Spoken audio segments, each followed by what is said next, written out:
Today, we're going to talk about the 12 principles to get rich from nothing. I have hundreds of thousands of dollars. I'm a teacher, will be millionaires soon, and I want to share the 12 principles that I think are the most important from this book. The Richest Man and Babylon is one of the most classic financial books. It can be kind of confusing. It talks kind of like Shakespeare-like, and thou and thus, and it has all these stories. But I just broke it down. I wrote it all out. I have a master's in English, and I just annotated and figured out what is the most important stuff and the principles that you need to know that will help you become a millionaire, multimillionaire, and just be better with your money. So I hope this video helps. Let's go ahead and dive in. And if you're looking for more information on how to master your money, your mindset, your habits, and your emotions along the way to build a life you love, feel free to subscribe for more. Okay, so the first principle I want you to learn and master is to be resourceful. The author of this book used Babylon to demonstrate different stories and how to actually understand wealth. And Babylon was located on the Euphrates River. It didn't have the most resources. It actually only had 2 natural resources to use. And it became the biggest, wealthiest, and most abundant city with lots of prosperous people and happy, thriving people. But it started with just having the Euphrates River, having water, and having fertile soil. Okay. And so having that fertile soil, which is us as humans, as people, we are fertile. We have potential. All wealthy and rich people are just people. They start off as people, but they learn the habits, the mindset shifts, the skills, and what they need to do. So be resourceful. You have what it takes. You have what it takes. You have to maybe learn skills. You have to maybe work on your mindset. You have to work on yourself, but be resourceful and go find a way to get wealthy, just like you're doing right now. Because wealth comes to those who work for it, who want it, who go get it and figure it out. We don't just say, oh, I don't have any money. Oh, I don't have the opportunity, or this was my family tree, or this is my circumstance, and blah, blah, blah, blah, blah, and whine. If you want to really get wealthy, and if you're serious about it, you're going to stop whining and complaining or being the victim or saying, these are all the problems and obstacles in my way. You're going to be resourceful to find and make a way. The second principle is to get in the right vehicle. If you want to be wealthy, you have to get in the right vehicle that creates wealth. If you want to go to New York City, you have to get in a vehicle that can take you there. You need to get there in 5 hours from Virginia. That's possible. Take a car. Follow the map, follow the blueprint, right? And get there. If you're riding a bicycle, you're not going to get there in 5 hours. You're not. And if you don't have a map, you don't know where you're going, you're just riding along. Why would you expect to get the result you want? So Bansir, he's one of the characters in this book, and he is a chariot maker, and he's just depressed and sad, and he's so upset one day, and his wife is kind of looking at him like, what are you doing, dude? And he's just watching all the people who are wealthy and who are thriving, and he's like, I've worked so hard. I have a skill. I'm a chariot maker. I've got skills. I worked hard. I worked my butt off. But I'm not able to live in luxury or live in peace or happiness or contentment like all these other people are. Why can't I? And so he kind of realizes this, and he ends up talking to his best friend about it. And they realize, dude, you're not in the right vehicle. We're not in the right vehicle. There's something we're missing here. It's not just about hard work and effort. It's not just about that. There's other things. And one of the best books to go ahead and become wealthier faster in under 10 years is The Millionaire Fast Lane. I highly recommend it. I have multiple videos on my channel about it. Feel free to check them out. But get in the right vehicle. Get in the right lane. Warren Buffett talks about this as well, that he graduated from Columbia University with other really smart people and maybe smarter people than him, he said. But he got in a vehicle that took him really high. This matters so much, and it's the same for anything. In relationships too, if you're with the right people, you're going to live a different life.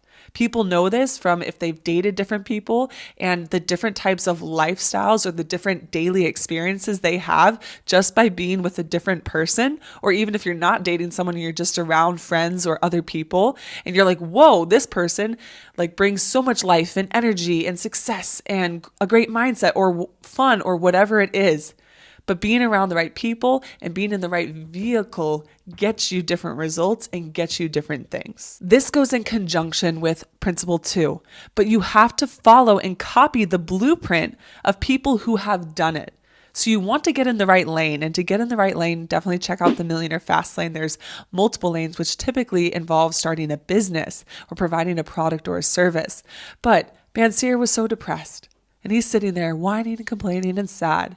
And hitting rock bottom or being sad or realizing there's something wrong is a great opportunity and a great springboard to change. That's happened in my life. That's how we built wealth. I had some principles of saving and living below my means and some of those key principles that I'll talk about here.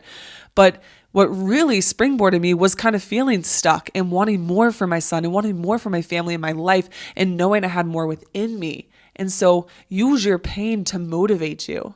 Pain can be the greatest motivator, right? Like people change when they hit rock bottom and when they decide to change. We can notice someone is making poor choices or isn't living life to the full potential that they could, or they're making wrong decisions or things that are hurting them. But sometimes they don't change until they have enough pain. Pain can be such a valuable tool. And so we don't want people to experience pain, but sometimes that's required. But anyways, Bansier was talking to his best friend, Kobe, who was a musician.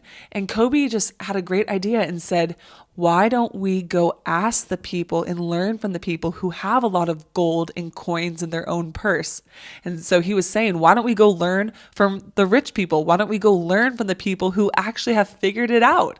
And so that is a genius principle and exactly what you need to do and what I did. Go learn from people who are rich, who have built wealth, who have the job you want, who have the relationship you want, who have the lifestyle you want, or some piece of it. If you really admire how fit a person is, go learn from them on what they've done. If you really admire someone's wealth or their lifestyle, right? You're like, wow, how are they just driving around? Like have you ever had the day off and you're seeing all these people driving around, or you just see some people in life, they look so peaceful and happy? Go ask them what they're doing. Maybe that you're going to find a piece of their blueprint and pull that into your own life. But we want to take models. Take it from people who have done what we want. Don't just listen to all the random stuff from other people or what they're doing. Who's done it?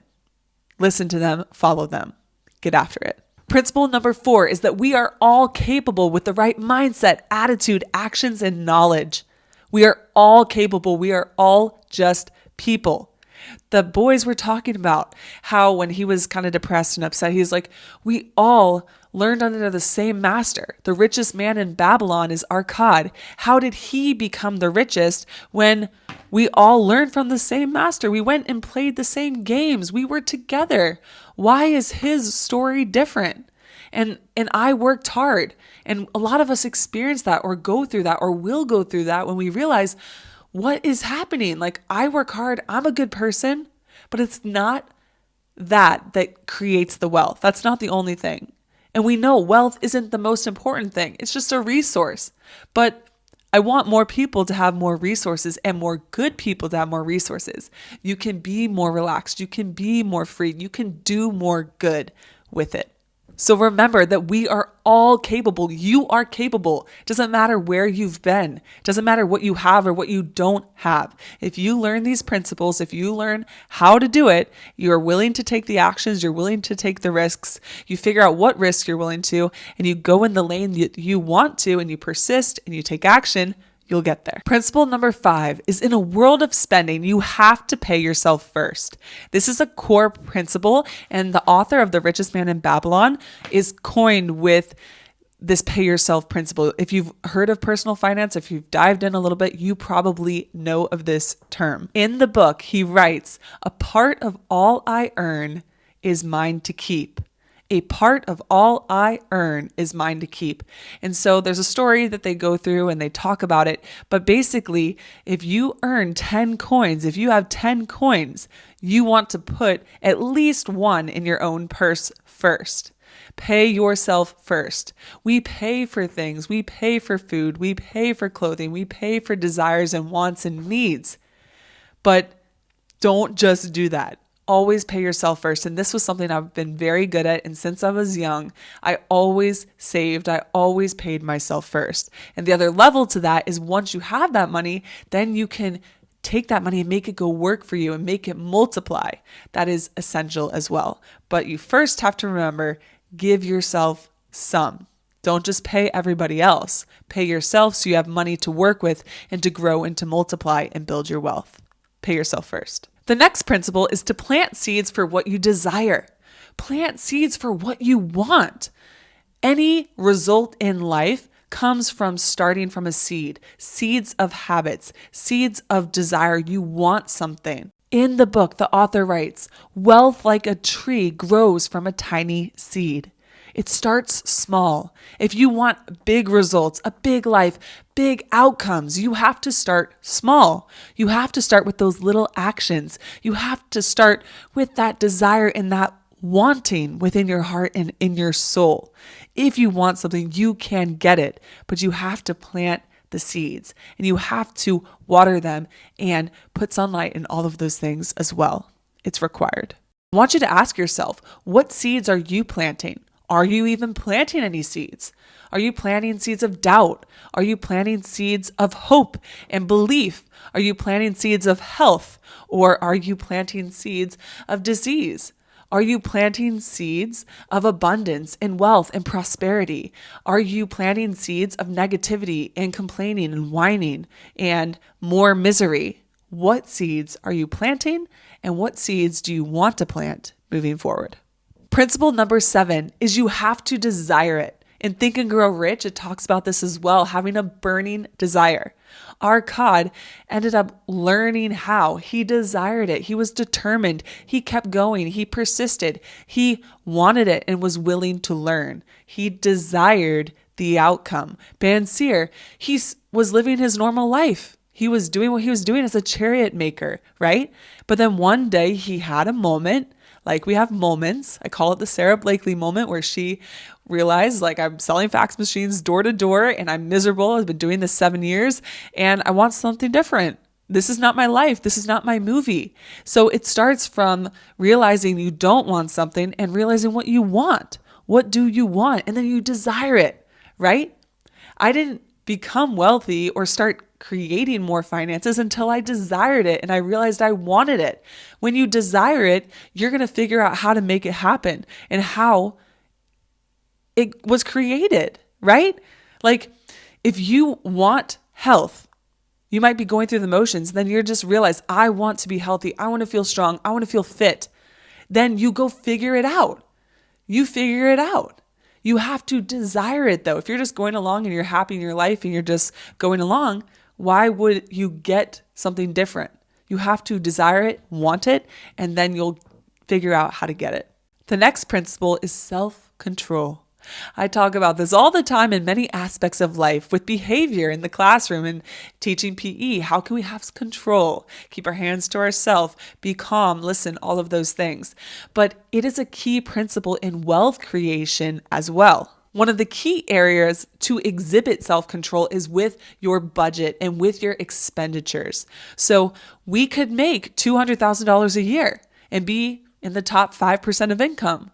Amazing. But are you spending $200,000, $250,000? You aren't necessarily going to be wealthy that way, right? And so you want to control how much you're spending. And if you are spending, it's okay. I know that was something for me I had to learn eventually. It's okay to spend, but let's spend on the right things. Let's spend on things you value, that you care about, that you want. Like I value education for my son and kids and opportunity and experiences. So we pay for those experiences, or we care about health. And so we will pay for healthy food. We will pay for a gym membership, things of that nature. But you have to master the control of saying we can have many desires. The author says we have an abundance of desires, right? And so it's important to identify which ones to go ahead and act on and which ones we can wait on. And a true wealthy person knows that you do have to spend money to make money typically, and in many areas. Even in my YouTube, I'm investing more in that. I'm going to hire editors, and I've invested in the setup and the camera and equipment and microphone. I have a new microphone coming in, so stay tuned for that. But ultimately, you have to invest in the right things. Set a budget, create a budget. If you want a video on how to create a budget or some more just of those nitty-gritty details and tips on how to get started, let me know in the comments below. The more you master self-control and you master yourself, that's why we talk about mastering your emotions and your mindset and your habits, because if you master those things, you will master your life and you will be able to create whatever life you want. Principle number 9 is to multiply your money. You want it to multiply. Think about it. You definitely don't want it to subtract. And if it does subtract, you want it to be able to multiply or add back. And adding, you're going to get more, but maybe not as fast. If you multiply, you're going to get so much more money, right? If we add 8 plus 8, that's 16. But if we multiply 8 times 8, that's 64. If we add 10 plus 10, that's 20. But if we multiply 10 times 10, that's 100. So you're going to get more when you multiply it. And the way to do that is by investing your money or putting it into situations or things or assets that will make you more money. You are the ultimate asset. So if you invest in yourself, invest in your knowledge, your skills, your abilities, so that you are just this high-performing, capable person who provides a lot of value, you are going to be a lot better off. And in the story, they talk about this shield maker who has his own business and he needs to buy more shields, and he only orders the shipment from across the sea once a year. And so he needed more capital initially. And so Arcad, who becomes the richest man in Babylon, one of his first profitable investments was investing in this. And so he gave some of his capital, some of his money to this reputable man and loaned it out, and he got money back. He got 10 times, 20 times, more times because he made his money work. He gave it in a loan and he got interest on that interest and he got that money back. And so you want to figure out ways to make your money work and make your money multiply and make more money for you. This is a key concept that you really want to enact. You want to enact paying yourself first. I was really, really good at this, but I didn't. Once I had the money, I just held it. I hoarded it. I kept it. I saved it. I protected it. And that is key. But you want to protect it while also making it multiply. You want your gold stream to flow. So just repeat that. Remember that.